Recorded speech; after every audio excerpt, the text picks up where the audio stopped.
Rzadko kiedy zdarza mi się sytuacja, gdzie gra zarazem niesamowicie mnie wciąga, jak i tak bardzo irytuje, że mam jej dość. W efekcie napisanie o niej wrażeń jest trudne, bo ostateczny werdykt może wydawać się niejasny. Ten tytuł zacząłem podekscytowany, pełen chęci eksploracji i z uśmiechem na twarzy, a skończyłem go troszeczkę znudzony, zirytowany i z chęcią usunięcia z dysku. Nawet po ukończeniu nie wiedziałem, czy polecam tę grę, czy też nie. Pora więc, bym opowiedział wam o Atlas Fallen, Reign of Sand. A zatem witajcie we wrażeniach z... Gra niejednokrotnie obijała mi się o uszy, a dodatkowo gdzieś w sieci przewijały się jej fragmenty. Trafiła się bardzo dobra przecena, więc zakupiłem ją dla siebie oraz kumpla i zaczęliśmy grać, bo ten tytuł ma możliwość przechodzenia kampanii wspólnie z jedną osobą. Początek był dla nas bardzo przyjemny i szybko wciągnęliśmy się w ten świat, w którym z każdej strony otacza nas piasek i jeszcze więcej piasku. Do tego ogólna bieda, trzymanie nas krótko przez kult czy jakichś oszołomów religijnych. No i mamy ludzi niższej klasy, którzy nawet nie mają imion, co idealnie pokazuje, jak bardzo mają nas gdzieś. Jesteśmy w sumie nikim, bezimienną postacią, którą możemy sobie stworzyć, wybierając włosy, płeć i tym podobne, aż w końcu lądujemy w jakimś obozowisku. Udajemy się na poszukiwania kogoś nam bliskiego, co wymaga wyjścia poza bezpieczne strefy. Po drodze odnajdujemy tajemniczą rękawicę, relikt, który daje nam moce oraz towarzysza, gdyż wewnątrz jest zaklęty jakiś byt. Przekazuje on nam zdolności i bronię do obrony przed demonami, których jest tu pełno i które stanowią główne zagrożenie na tych terenach. Po pokonaniu bestii staramy się wrócić do obozu, ale jak się okazuje, nie mamy już tam czego szukać. Tamtejszy kapitan czy generał, nie pamiętam dokładnie, każe nam oddać relikt, jednak rękawica zejść nie chce, przez co zostajemy zrzuceni do dołu, byśmy tam zginęli. Szybko wydostajemy się z jaskiń i w ten sposób zaczyna się nasza prawdziwa przygoda. Byt w rękawicy chce, byśmy pokonali tutejsze... bóstwo? Bodajże, bo już nie pamiętam dokładnie. Chodzi o główne zło, które żyje w potężnej latającej twierdzy. Będziemy ją cały czas widzieć na niebie, a przeciwnik ten niejednokrotnie spróbuje nas powstrzymać, gdyż będziemy rosnąć w siłę. A w jaki sposób? Odkrywamy tu nowe zbroje, które definiują nasz poziom oraz moc. Możemy je ulepszać i sprawiać, że nasze statystyki będą rosły. Dodatkowo mamy 3 typy broni i każde z nich warto wypróbować, by stworzyć własny styl walki. Mamy też kilka miejsc na umiejętności, które nie są sztywno przypisane. Zdobywamy nowe zdolności aktywne oraz pasywne i możemy swobodnie nimi żonglować, więc budowanie postaci jest tu naprawdę ciekawe i pozwala na kombinowanie na wiele sposobów. Jeśli chodzi o różnorodność zbroi, to jest ich sporo. Odkrywamy je poprzez wykonywanie misji lub kupowanie schematów od kupców. To również naprawdę fajny aspekt, bo każda zbroja ma inne atuty oraz statystyki. Są też stałe pasywne rzeczy, które można ulepszać. Gwarantują one na przykład większą ilość zdobywanego złota, surowców czy inne tego typu bonusy. Warto w to inwestować, bo tych pasywek jest całkiem sporo. Mapa jest dość duża i podzielona na kilka stref, między którymi możemy się swobodnie teleportować.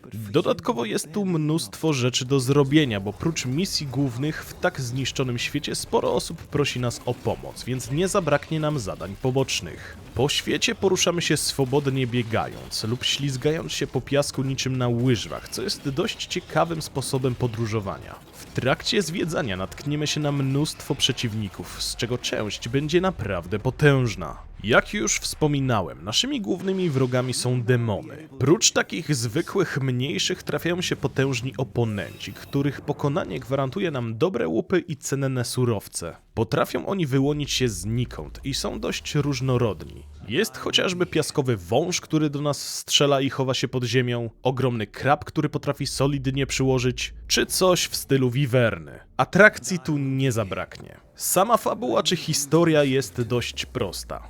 Jesteśmy nikim, zdobywamy starożytny artefakt i nagle stajemy się jakimś wybrańcem, który musi uratować świat. Motyw znany i przerabiany wielokrotnie. Czy w jakikolwiek sposób wyróżnia się na tle innych? Niestety nie. W tej grze znacznie ciekawsza od historii jest walka, bo sporo się w niej dzieje. Potwory bywają uporczywe, trzeba zniszczyć odpowiednie elementy ich ciał, by ostatecznie je pokonać i wykonujemy różne ciągi ataków, przez co wygląda to naprawdę widowiskowo. Cała gra na początku niesamowicie mi zaimponowała. Zjeżdżanie po piasku, różnorodność zbroi, a lubię takie odkrywanie, ulepszanie postaci, system walki i wiele innych elementów bardzo mi się podobało. Niestety z czasem okazało się, że ten tytuł ma od cholery wad. Wymienię wam zaledwie kilka z nich, choć pewnie znalazłbym tego znacznie więcej. No to zaczynamy. Momentami mimika twarzy, jak i same modele postaci wyglądają dość paskudnie. Synchronizacja ust z dialogiem czasami woła o pomstę do nieba, a zdarzało się nawet, że słychać było głos, podczas gdy usta stały w miejscu. Błędy w polskim tłumaczeniu to też osobny temat. Niech za przykład posłuży ten dialog, który zacytuję słowo w słowo. Ktoś pyta moją postać, skąd masz rękawice? A ja odpowiadam, myślę, że ma dobre zamiary. Kto to tłumaczył? Największym mankamentem tej gry jest system blokowania kamery na przeciwniku. Wiecie, zaznaczamy wroga, a kamera się na nim skupia. Ta funkcja potrafiła zgubić cel ze 3 lub 4 razy w ciągu zaledwie 10 sekund. W efekcie musimy wielokrotnie klikać przycisk namierzania, by atakować konkretną bestię, a nie machać mieczem w powietrze czy bić byle kogo. Zdarzały się też takie smaczki jak źle trzymany miecz przez strażnika. NPC po prostu zaciskał pięść, a broń lewitowała tuż obok niej. Przyznam szczerze, że na pewnym etapie gra po prostu mnie znudziła. Owszem, walki są pełne akcji, odkrywanie i ulepszanie zbroi daje satysfakcję, a świat jest ciekawy. Jednak w pewnym momencie to ciągłe natrętne respawnowanie się przeciwników, niejaka historia oraz ból palca od ciągłego wciskania tego samego przycisku sprawiły, że miałem dość i chciałem to po prostu skończyć. A czy samo zakończenie mnie usatysfakcjonowało? Szczerze mówiąc, nie szczególnie, bo główny boss okazał się łatwiejszy niż sądziłem i nie poczułem tu większego wyzwania.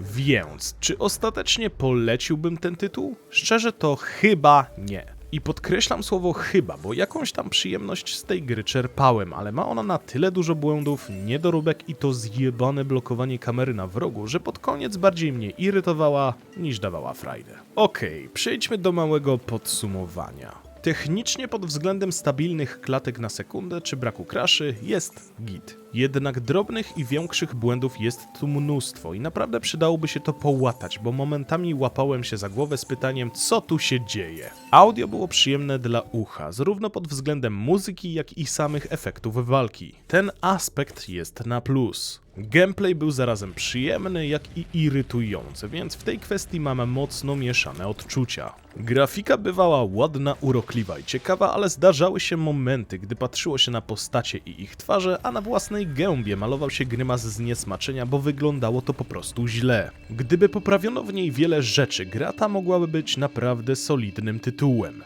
Wtedy z pewnością ograłbym ją jeszcze nie raz.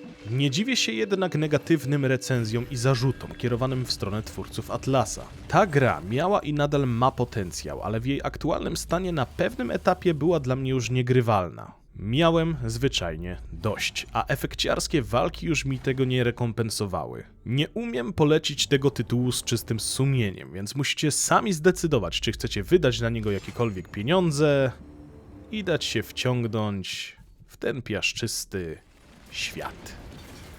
Także to tyle. Dziękuję za wysłuchanie, dziękuję za poświęcony czas i życzę miłego grania.